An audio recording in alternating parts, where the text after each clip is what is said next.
नमस्कार शिक्षक साथियों, इस वीडियो में आप सभी का स्वागत है। निष्ठा FLN 3 के अंतर्गत मॉड्यूल 7 और मॉड्यूल 8 लॉन्च कर दिया गया है। इसमें हम मॉड्यूल 8 जो सीखने का आकलन है, इसके आकलन प्रश्नोत्तरी पर चर्चा करेंगे। आप सभी को ज्ञात है कि इस 7 और 8 मॉड्यूल को करने की अंतिम तिथि 31 जनवरी है। आप लोग समय से इसे पूरा करिए।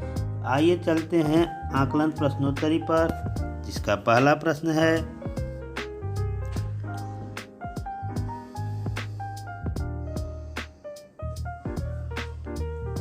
पढ़ने का बहाना करने के लिए एक गतिविधि है।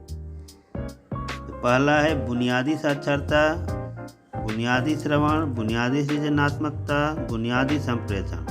पहला विकल्प सही है, बुनियादी साक्षरता। किए हुए आकलन को अभिभावकों को संप्रेषित किया जाना आवश्यक है। इसमें पहला विकल्प सही है, उपयुक्त पूर्व निर्धारित अंतराल पर। पहला विकल्प इसमें सही है, उपयुक्त पूर्व निर्धारित अंतराल पर। अगला प्रश्न है, जब एक बच्चा खिलौनों को एक पंक्ति में सबसे बड़े से सबसे छोटे की ओर रख रहा हो तो शिक्षक वास्तव में बच्चे में प्रगति का अवलोकन कर रहा है। तो चौथा विकल्प सही है, बुनियादी संख्या ज्ञान के तहत क्रमबद्ध करने का कौशल। अगला प्रश्न है, बच्चे विविध पृष्ठभूमियों से आते हैं और विविध प्रकार के अवलोकन एक वास्तविक विस्तृत आंकड़ा प्रदान करते हैं जिस पर शिक्षक कर सकता है। दूसरा विकल्प सही है, बच्चों के साक्षरता और संख्या ज्ञान प्रवीणता स्तर में सुधार लाने के लिए चिंतन और उपयुक्त योजना का विकास।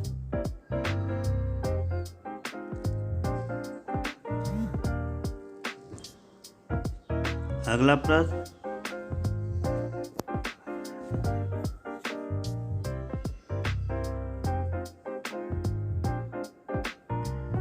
बुनियादी साक्षरता और संख्या ज्ञान प्रशिक्षण में शामिल होना चाहिए। प्री स्कूल और सभी प्राथमिक शिक्षकों को, केवल प्री स्कूल शिक्षकों को, प्री स्कूल और ग्रेड 1 और ग्रेड 2 के शिक्षकों को, प्री स्कूल और ग्रेड 1 और ग्रेड, तो इसमें पहला विकल्प सही है, प्री स्कूल और सभी प्राथमिक शिक्षकों को। अगला प्रश्न, 360 डिग्री रिपोर्ट कार्ड में शामिल होगा। इसमें पहला विकल्प सही है, एक बच्चे के व्यक्तित्व के सभी पहलू। अगला प्रश्न, बुनियादी साक्षरता और संख्या ज्ञान के लिए आकलन डैश सुनिश्चित करने में सहायता करता है। सीखने की अयोग्यताओं और संभाव्य योजनाओं की प्रारंभिक पहचान। दूसरा विकल्प सही है इसमें। अगला प्रश्न, शिक्षकों को आदर्श साक्षर / गणितीय व्यवहार की आवश्यकता होती है। अभिभावकों से बात करते समय, घर के लिए काम सौंपते समय, शिक्षक डायरी लिखते समय, गतिविधि के लिए निर्देश देते समय। चौथा विकल्प सही है, गतिविधि के लिए निर्देश देते समय। अगला प्रश्न, नई शिक्षा नीति 2020 के अनुसार स्कूल आधारित आकलन के लिए सभी बच्चों का प्रगति कार्ड जो अभिभावकों को संप्रेषित किया जाएगा होगा। इसमें चौथा विकल्प सही है, सबसे समग्र स्वरूप का। अगला प्रश्न, शिक्षक को सकारात्मक होना चाहिए डैश के लिए। सीखने की अक्षमता वाले बच्चे, शारीरिक रूप से विकलांग बच्चे के सीखने, प्रत्येक बच्चे के सीखने, प्रत्येक लड़की के सीखने। तो तीसरा विकल्प सही है, प्रत्येक बच्चे के सीखने। अगला प्रश्न, निम्नलिखित में से कौन सा रूब्रिक को आकलन के साधन के रूप में प्रयोग करने के लिए सही नहीं है? तो इसमें सबसे उपयुक्त आंसर पहला है, एक शिक्षक के लिए बच्चों को उत्तीर्ण अनुत्तीर्ण करने का अवसर। पहला विकल्प सही है इसमें। अगला प्रश्न, गतिविधियों में बच्चों की सक्रिय संलग्नता प्राप्त करने के लिए प्रमुख है। 360 डिग्री, 260 डिग्री, 460 डिग्री, 560 डिग्री में फर्स्ट ऑप्शन सही है, 360 डिग्री। अगला प्रश्न, बुनियादी अवस्था में बच्चों को FLN सीखने के लिए निम्न द्वारा प्रोत्साहित करते हैं। दूसरा विकल्प, खेल आधारित, गतिविधि आधारित, ठोस अनुभव और खिलौनों खेल। दूसरा सही है। अगला प्रश्न, बाल केंद्रित समय पर किया गया आकलन बच्चों को स्कूल के लिए तैयार होने और में मदद करेगा। क्या दूसरा विकल्प सही है? उन्हें स्वस्थ, संज्ञानात्मक और भावात्मक रूप से सक्षम व्यक्ति के रूप में विकसित करने के लिए। दूसरा विकल्प सही है इसमें। अगले प्रश्न की तरफ बढ़ते हैं। अगला प्रश्न है, कक्षा में वे कौन से क्षेत्र होते हैं जहां बच्चों को विकास के विशिष्ट क्षेत्र से संबंधित प्रायोगिक सामग्री मिलती है? संगीत केंद्र, देखभाल केंद्र, सीखने के गतिविधि केंद्र और अध्ययन केंद्र। तो इसमें से सबसे उपयुक्त विकल्प है सीखने के गतिविधि केंद्र। तीसरा विकल्प सही है इसमें, सीखने के गतिविधि केंद्र। अगला प्रश्न, अभिभावक घर पर बुनियादी साक्षरता को बढ़ावा और प्रोत्साहन सुनिश्चित करके दे सकता है? तो इसमें चौथा विकल्प सही है, आय उपयुक्त श्रेणीबद्ध कहानी पुस्तकें, खिलौने और हस्त कौशल वस्तुएं। अगला प्रश्न, FLN में आकलन का उद्देश्य है? इसमें दूसरा विकल्प सही है, बुनियादी अवस्था पर काम करने वाले शिक्षकों को बच्चों के साक्षरता और संख्या ज्ञान के लिए सीखने के स्तर के बारे में ठोस सूचना प्रदान करना। दूसरा विकल्प सही है इसमें। अगला प्रश्न, गणित या हस्त कौशल क्षेत्र में नहीं होता है? पहेलियाँ, मिलान काट, लेसिंग काट। दूसरा, डोरी, मोती, जोड़ तोड़ वाली वस्तुएं और छोटे खिलौने, पेंट और ब्रश। तो इसमें तीसरा विकल्प सही है, पेंट और ब्रश, ये नहीं होता है। अगला प्रश्न, आकलन नियोजित, व्यवस्थित और संरचित होता है और डैश का अभिन्न अंग होता है? घर पर सीखना, समूह गतिविधियाँ, पाठ्यचर्या, पाठ्यक्रम, बच्चों का प्रदर्शन।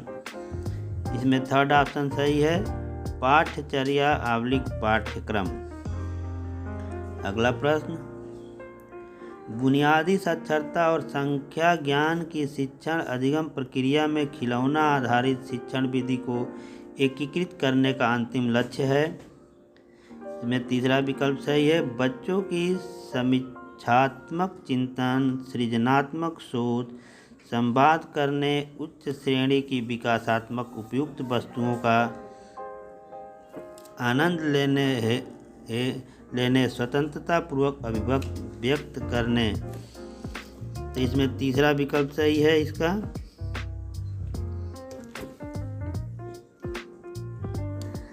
अगला प्रश्न,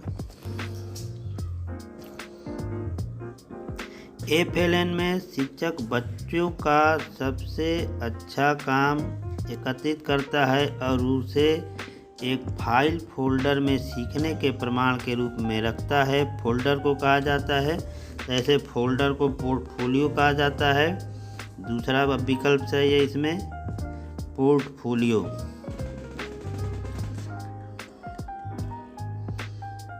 अगला प्रश्न,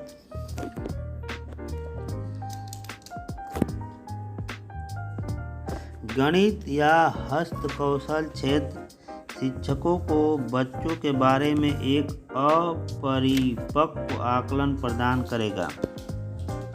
संख्यात्मक विकास, लेखन कौशल, सामग्री को संभालना, संगीत की समझ। पहला विकल्प सही है इसमें, संज्ञानात्मक विकास।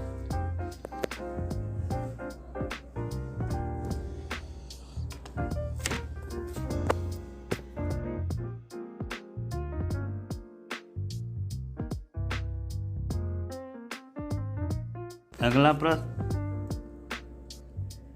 एक बच्चा एक पंक्ति में रखी वस्तुओं को छू और गिन रहा है। शिक्षक बच्चे की डैश में प्रगति का अवलोकन कर रहा है। सामाजिक भावात्मक विकास, बुनियादी साक्षरता, बुनियादी संख्या ज्ञान, सूक्ष्म संख्या गत्यात्मक कौशल। तो इसमें तीसरा विकल्प सही है, बुनियादी संख्या ज्ञान। अगले प्रश्न की ओर चलते हैं।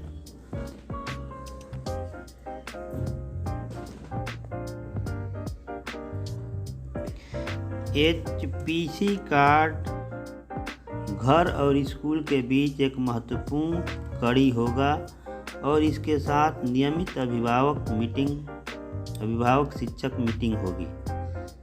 इसमें पहला विकल्प सही है, अपने बच्चों की समग्र शिक्षा और विकास में अभिभावकों परिवारों को सक्रिय सहभागी बनाने के लिए। इसका पहला विकल्प सही है। अगला प्रश्न, जारी आकलन सूचना डैश के लिए आवश्यक है। इसमें 4 विकल्प दिए गए हैं। विकासात्मक उपयुक्त FLN कार्यक्रम के नियोजन एवं कार्यान्वयन। इसमें पहला विकल्प सही है, विकासात्मक उपयुक्त FLN कार्यक्रम के लिए के नियोजन एवं कार्यान्वयन। अगला प्रश्न, पहेलियों पर काम करना और उन्हें सुलझाना बुनियादी संख्या ज्ञान की गतिविधि है, किंतु यह भी संकेत करती है सूक्ष्म गत्यात्मक योग्यताएं। इसमें पहला विकल्प भी सही है, सूक्ष्म गत्यात्मक योग्यताएं। अगला प्रश्न, आकलन सूचना शिक्षक की FLN पठन सामग्री का निर्णय और नियोजन करने में सहायता करती है। इसमें दूसरा विकल्प सही है, बच्चों के सीखने को सतर्क अवलोकन के साथ उपयुक्त शिक्षण विधि का प्रयोग करते हुए पढ़ाने और मार्गदर्शन करने के लिए। इसका दूसरा विकल्प सही है। अगला प्रश्न, बच्चों के अवलोकन और विश्वसनीय सूचना एकत्र करने का तरीका नहीं है। वृत्तांत अभिलेख, साथी शिक्षक से बात करना, रेटिंग स्केल, जांच सूची। तो इसमें दूसरा विकल्प सही है, साथी शिक्षक से बात करना।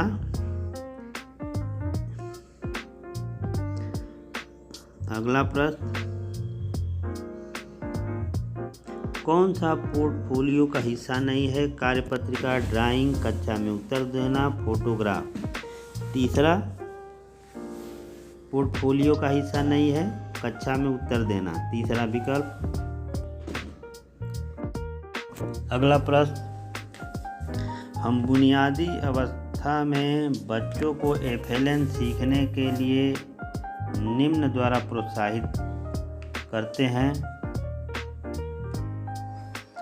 इसमें पहला विकल्प सही है, खेल आधारित गतिविधि आधारित ठोस अनुभव और खिलौने खेल। इसमें पहला विकल्प सही है। अगला प्रश्न, शिक्षक को द्वितीय भाषा पर बल नहीं देना चाहिए। यदि बच्चा किसी भिन्न भाषा पृष्ठभूमि से आता है, यदि बच्चा इंग्लिश बोलता है, यदि बच्चा सहज नहीं है, यदि बच्चा हिंदी बोलता है, तो इसमें तीसरा विकल्प सही है, यदि बच्चा सहज नहीं है।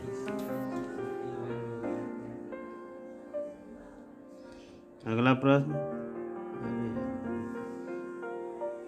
छोटे बच्चों के एफएलएन के लिए सीखने और विकास के अवलोकन और आकलन के लिए निम्नलिखित तकनीक की आवश्यकता होती है। जांच सूची, विविध उपकरण और आकलन की तकनीकें, रेटिंग स्केल, पोर्टफोलियो। तो इसमें दूसरा विकल्प सही है, विविध उपकरण और आकलन की तकनीकें। अगले प्रश्न की तरफ बढ़ते हैं। शिक्षण अधिगम युक्तियों में हास्य और मज़ा शामिल करने से सीखना बन जाता है मज़ेदार, सरल और बेहतर समझ के साथ प्रेरणादायक, जटिल एवं भ्रामक, चुनौतीपूर्ण और भ्रामक। तो दूसरा विकल्प सही है, सरल और बेहतर समझ के साथ प्रेरणादायक। अगला प्रश्न, जब शिक्षक बच्चे से कहानी की पुस्तक का मुख्य आवरण और पीछे का आवरण दिखाने को कहता है तो शिक्षक डैश में प्रगति का अवलोकन और आकलन कर रहा होता है। इसमें तीसरा विकल्प सही है, बुनियादी साक्षरता। अगला प्रश्न,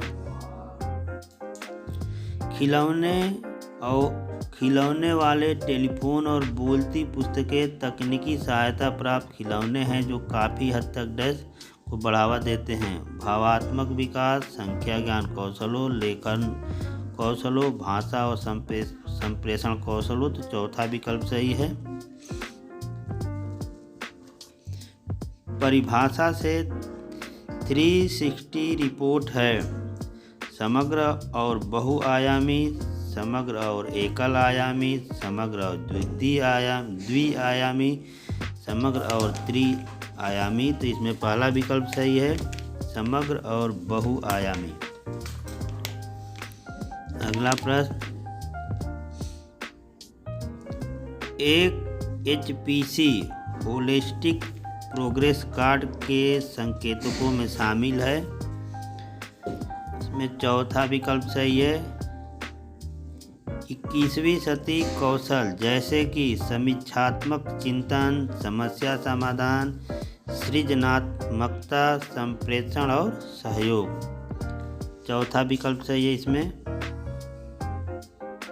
अगला प्रश्न, निम्नलिखित में से कौन सी एफएलएन गतिविधि नहीं है?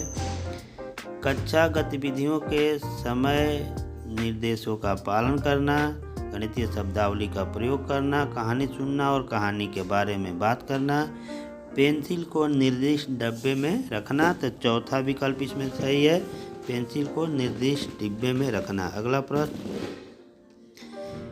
खिलौनों और शैक्षणिक खेल सामग्री को विकासात्मक रूप से उपयुक्त, सांस्कृतिक रूप से उचित और डैश होना चाहिए। इसमें दो विकल्प सही है, दो विकल्पों में एक ही उत्तर दिया गया है तो आप कोई भी लगा सकते हैं। पहला विकल्प सही है इसमें। तो इस तरह हमारे सारे प्रश्न पूरे हुए। तो कैसा लगा यह वीडियो? इस वीडियो को लाइक करिए, कमेंट करिए और सब्सक्राइब करिए। नमस्कार।